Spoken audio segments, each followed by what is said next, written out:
Kita sedang membahas tentang dampak atau akibat daripada memakan harta yang haram.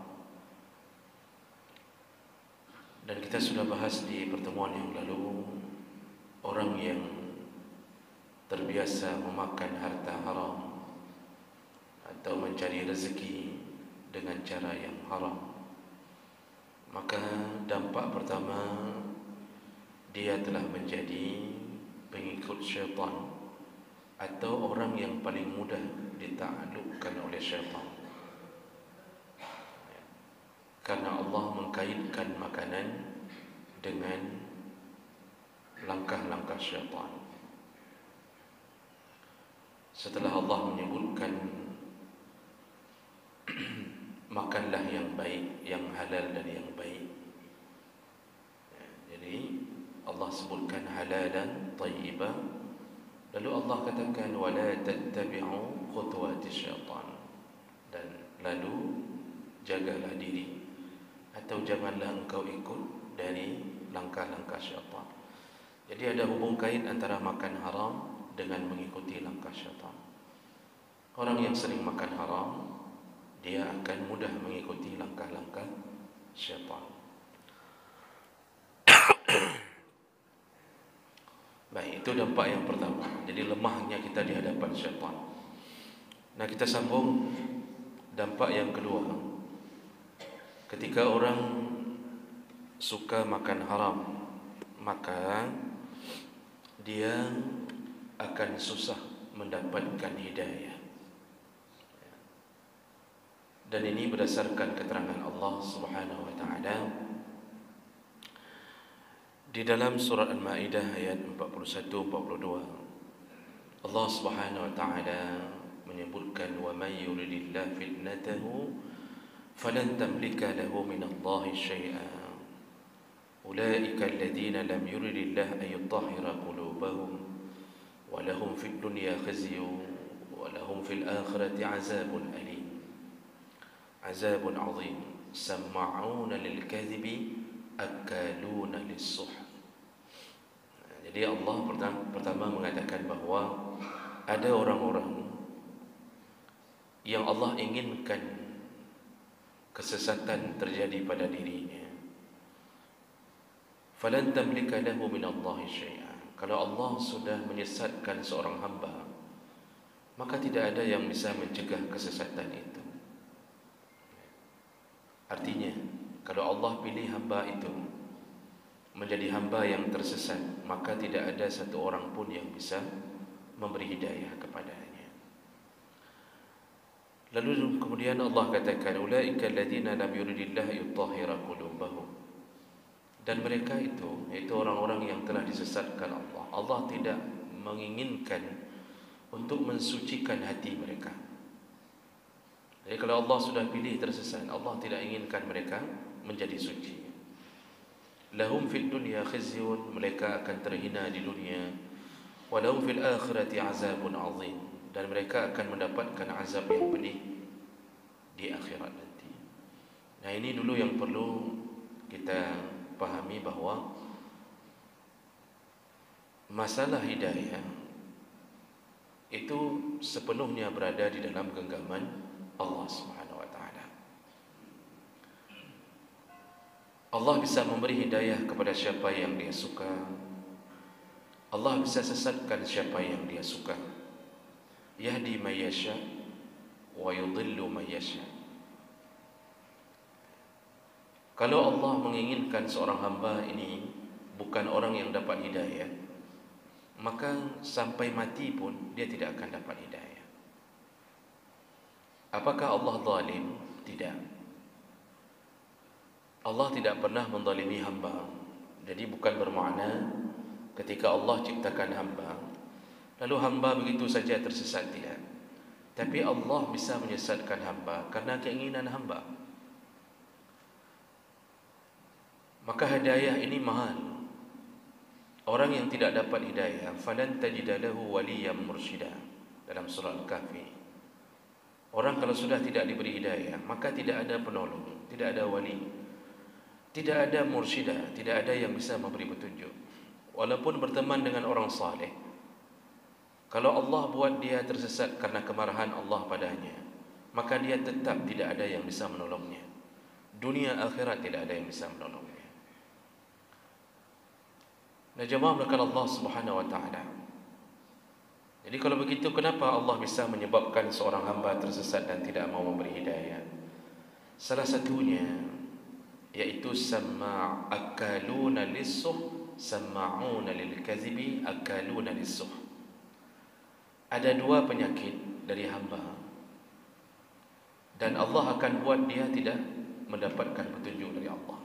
Apa dia? Allah katakan yang pertama, sama'una lil-kadzib, yaitu orang yang suka mendengarkan lalu suka menyebarkan dusta.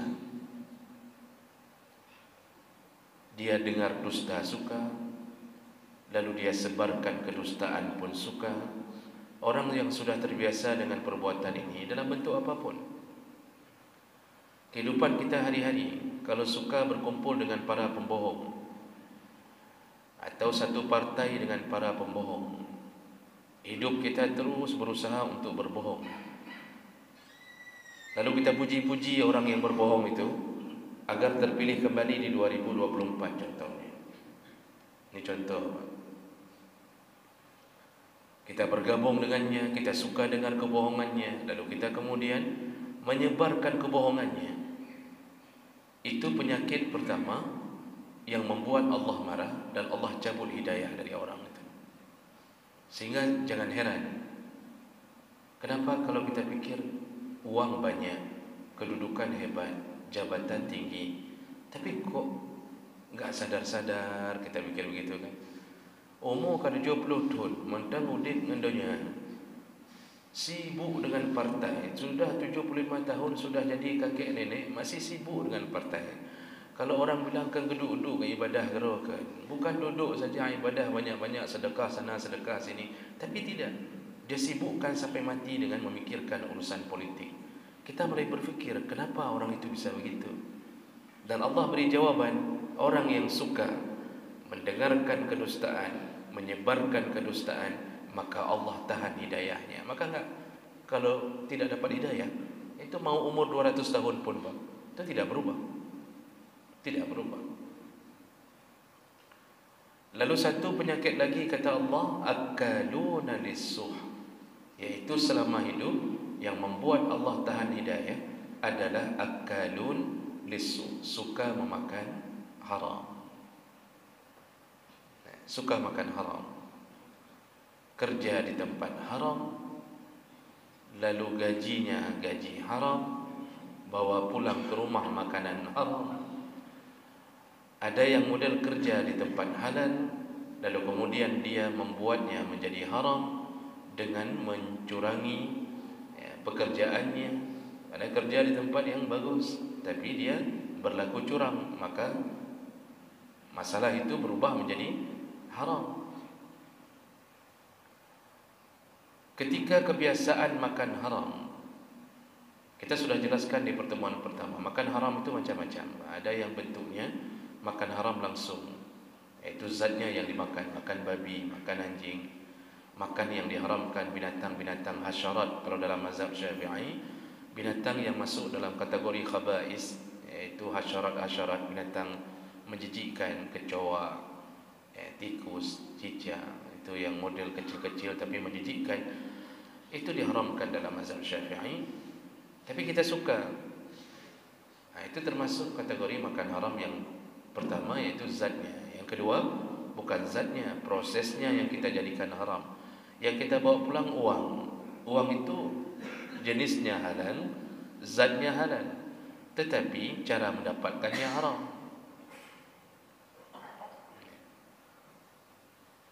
Kalau kita sering mengambil harta rakyat dengan cara bukan prosedural, itu makan haram. Tapi kalau prosedurnya, seseorang tidak ada helm lalu dikenakan tilang, itu halal. Prosedurnya memang begitu, itu halal. Berarti kesalahan terjadi pada orang yang melanggar.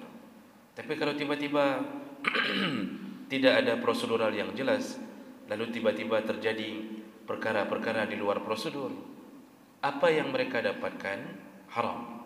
Itulah yang dimakan. Itulah yang dimakan oleh anak istri.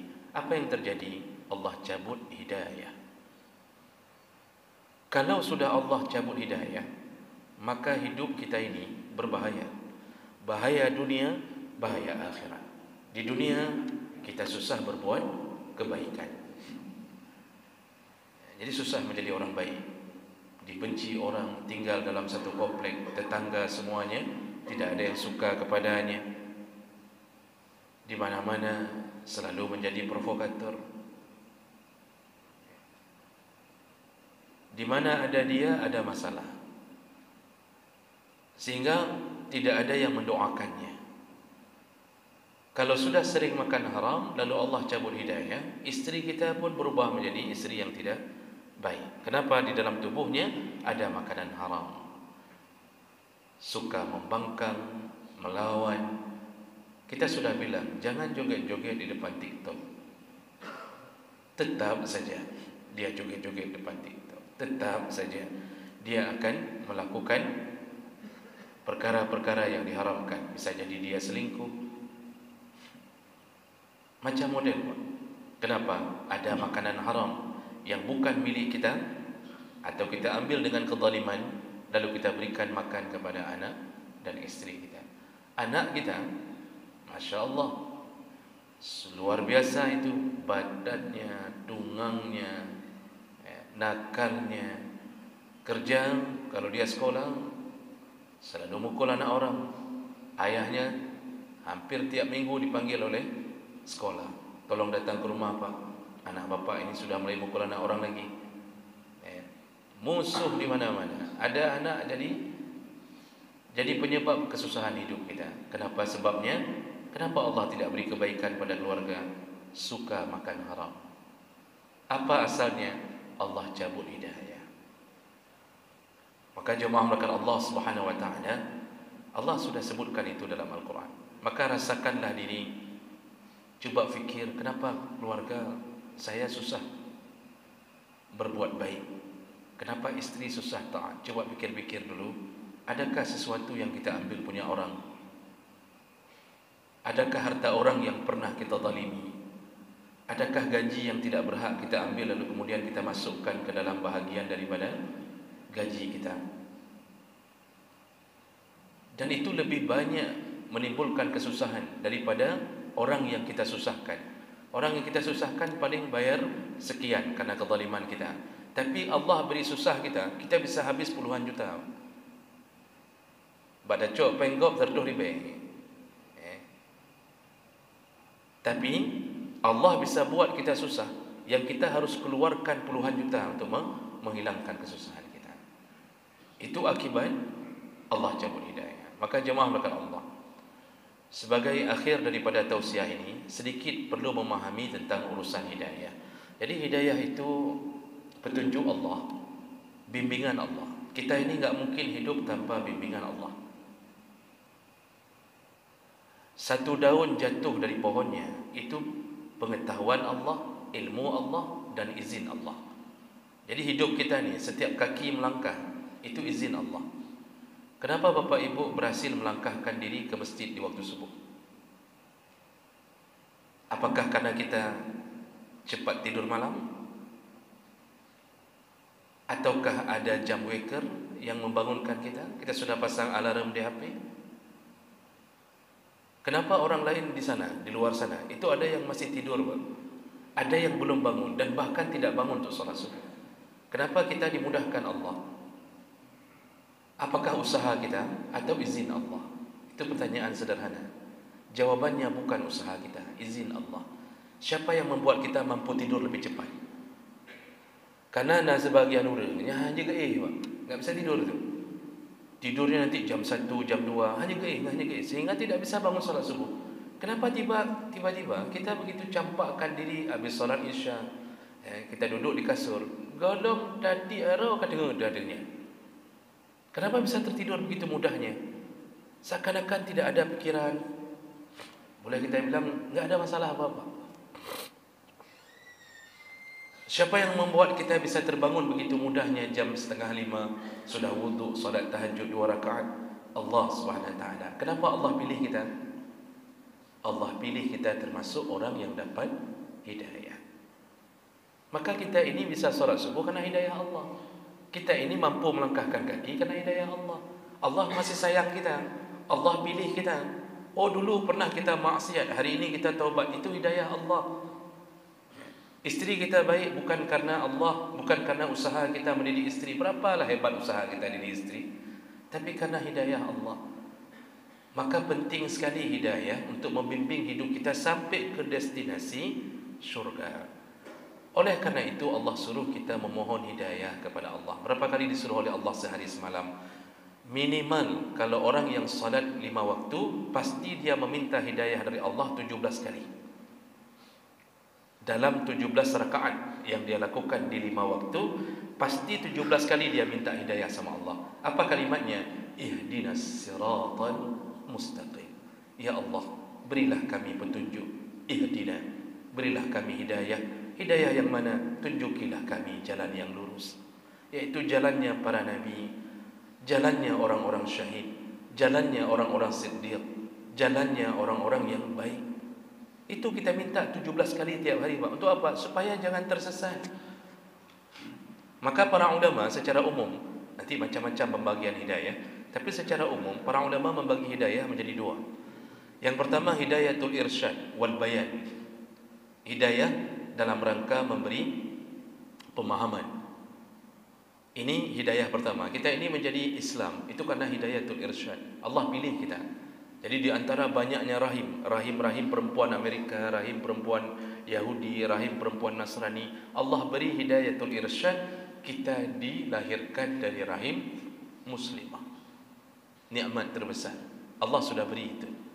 Tapi dari semua yang lahir, dari kalangan rahim orang-orang muslimah, sudah jadi orang Islam, dapat hidayatul irsyad, kenal Islam, dari kecil diajarkan, sudah suka sama Islam, tetapi tidak dapat hidayah kedua, yaitu hidayatul taufiq.